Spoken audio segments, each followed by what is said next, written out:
Red Zone TV kwoli webale kubanga okyatugoberera gwatanaba kubanga subscribinga nyongera okujjukiza kirira wansawo ku kigambo subscribe kikwateko subscribinga ku channel eno ogoberere omukutu guno nja kusaba otuwe ekigalo kubanga gyokoma okulikinga information gyekoma kubanga ate eduka speed n'omuntu omulala nabanga ate naye afuna amawulire nga naawe bwogafunye okuva wano ku mukutu ogwa Red Zone TV ate ne tubanga tukutusako updates okuva mu ggwanga Uganda n'okwetoloola ensi yonna amawulire gonna kasaga banga gakwata ku nkyukakyuka nga gakwata ku Robert Kyagulanyi Center mu tubeera tugakutuusaako wano so kati gwatanaba kubanga subscribinga tolina kyofiirwa era nja kukusaba okikole ate tubeere nga tutambula wamu mu akaweefuba ono okubanga tukutuusaako updates oba amawulire agakwata ku nkyukakyuka mu ggwanga Uganda. Omuvubuka oyo gwolaba ku screen yo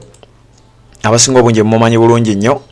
bamuyita Muwanga Owen ate nga ye kansala LC3 wa ekitundu kye bayita Nabaziza Kyengera wali ekyengera ku Masaka Road. Omuvubuka oyo gwolaba oba kamuyita omusajja yawambibwa mu bitundu by'omu Lubigi ku Lwokutaano olwa wiiki ewedde. Olunaku olwaleero Robert Kyagulanyi Center ayongedde okuteeka akazito ku gavumenti eya Yoweri Kaguta Museveni bwagenze ku mukutu gwe ogwa Twitter n'ayongera okutegeeza ensi nti Comrade Muwanga Owen, the LC3 councillor of Nabaziza Kyengera, who was abducted around Lubigi on Friday last week, remains missing for the 8th day running. Ncho musajja oyo amanyidwa nga Muwanga Owen kansala oba akiikirira abantu ba Nabaziza ekyengera ku Kyengera ndoza town council yawambibwa olwokutaano lwa wiiki ewedde mu bitundu by'omu Lubigi era olwaleero lweziweze ennaku 8 ezibalibwa okuva lwe yawambibwa abasajja b'ebyokwerinda.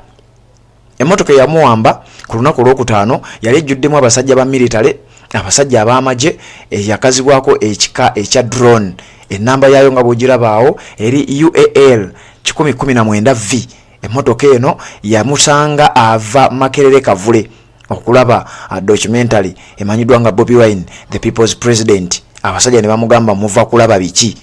ne bategeeza anti ffe tetwagala mulabe bintu ebyo era baamulyawo nga wetwogerera lunaku lwa 8 oluweze nga bambi amusajja watu Owen talabikako abeewabwe tebamanyi wa gyali abatambulanga naye ebiseera ebyo baba ali naye ku olwo tebamanyi wa gyali essaawa eno yennyini wetwogerera era Robert Kyagulanyi Center n'ategeeza bannayuganda nti amaanyi ag'okubanja abantu baffe abaabuzibwawo tulina okubanga tugongeramu tulina okubanga twongera amaanyi mu kuteeka pressure ku gavumenti ya nakyemalira okulaba ng'etuwa abantu baffe. Jjukira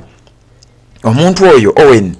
amanyidwa nga Muwanga Owen si ye yekka mujjukire wakyaliyo baliba Olivia Lutaya bemumanyi obulungi ennyo benkakasa nti mubajjukira abo nabo tebannaba kubanga baleetebwa tebannaba kubanga bazuulwa waje bali na Olivia Lutaya ye ali side zeruzira naye waliwo bali abale 18 abatannaba kubanga bazuulwa amayitire gaabwe amanya gaabwe nzizenga nga basomera wano era nkakasa basinga obungi mubamanyi naye era wekibanga kyetaagisiza nsobola okugasoma naye nga sinaba kubanga ngasoma nja kukusaba osooka subscribing kirira wansawo ekigambo subscribe ekikwateko obere ng'otambula naffe. Robert Kyagulanyi Center mu wiiki eyo yennyini ewedde wiiki eno yennyini gye tulimu ng'etandika yagenda sayidi z'ebundi bujjo era abantu b'ebundi bujjo baalabibwako nga bawanise ebipande ebibanja abantu baabwe ebigamba nti Museveni must go, people power over our power era nga bagamba nti lekerawo okuwamba abantu. Ebipande ebyo byagenda viral era ensi yonna abantu abasinga obungi baabiwandiikako baabikomentingako nga balaga nti eggwanga Uganda temuli mirembe yadde akatono. Kakati nawe twogerera nga n'abantu abalala bakyawambibwa era njagala mbe nga nkuwa ate abamu ku mannya ago genzize nga nkusomera wano abo bonga we twogerera tebamanyiddwako mayitire gaabwe teri amanyiwa gye bali ab'enganda zaabwe tebamanyi gye bali 18 gavumenti gye beyakkiriza nti bano b'ekituufu twabawamba naye naffe tetumanyi gye bali ekyo kisa tetwagala tubalimbe okubawamba twabawamba naye naffe tetumanyi gye bali. Amannya ago sijja kukoowa kuddamu kubeera nga ate ngasoma ensebeere ng'egategeera kasitoba nga oli ku Red Zone TV naawe ojja kuba obitegeera bulungi nnyo. Kuliko Moses Mbabazi abasinga obungi gwe baali bamanyi nga Kawenja, kuliko Dennis Zimula, kuliko Shafiki Wangolo, kuliko Martin Lukwago. Oyo Martin Lukwago ndoza mujjukira bulungi nnyo omusajja yavaayo naye yeyita Martin Lukwago naye nga si yeye oyo naye kwali kubaabuzibwawo. Kuliko Peter Chiria, John Damulira, Michael Semuddu, Muhammad Kanata n'abalala omuli John Bosco Kibalama, Vincent Nalumoso, Yuda Sempijja, Musisi Mbowa, Mustafa Luwemba, Hassan Mubiru, Isma Sesazi, Geoffrey Kisembo, George Kasumba ne Joseph Baguma. Abantu abo abatamanyiddwako mayitire kati nga mukyabanje abo obanga bannayuganda bakyagamba nti tuwa abantu baffe abo bennyini list gye nkusomedde kati ate mwana mulenzi oyo gwolaba ku screen ate nnono yali mukulembeze nga bw'owulidde bamuyita Muwanga Owen yali kansala nakati akyali newankubadde tetunaba kumanya mayitire ge kansala LC3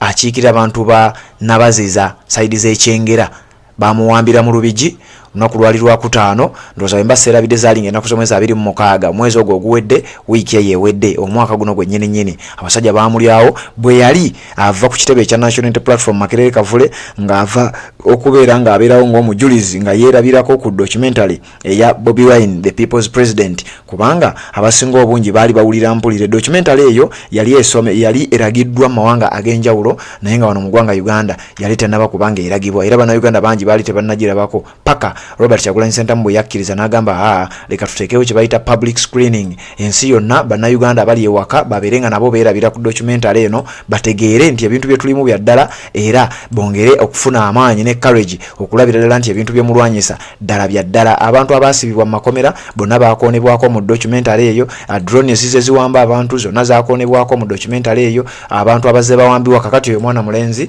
baamuwamba ku lunaku olwo ng'ava kubeera nga yeerabira ku documentary eyo kakati olwaleero Robert Kyagulanyi Ssentamu ayongedde okuteeka akazito ku basajja bano n'abategeeza nti bassebo olwaleero ziweze ennaku 8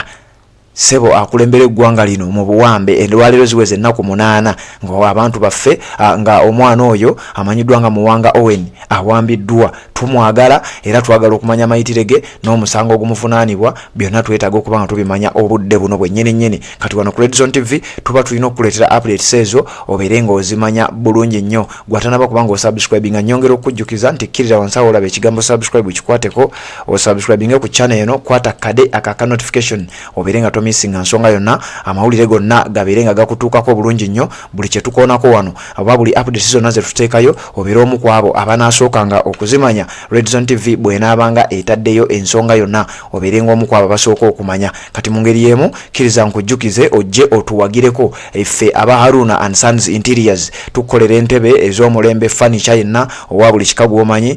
sideboard n'emmeeza oba tables ze weetaaga mu office yo ze weetaaga mu ddiiro lyo ze weetaaga mu kisenge kyo oba ewantu ewalala wonna buli kika kya furniture gwe weetaaga ffe tumuyina ate ku bbeeyi ensaamusaamu bbeeyi ya wansi ate nga bbeeyi ya kuteesa tetusangibwa wala tuli wano e Kawempe okumpi n'ewali Avis Company obanga omanyiiwo ojja kuba otuukako bulungi nnyo ku kkubo erigenda ettula bw'olituukako okuba ennamba y'essimu eyo gy'olabaawo eri 0753 16 885 ate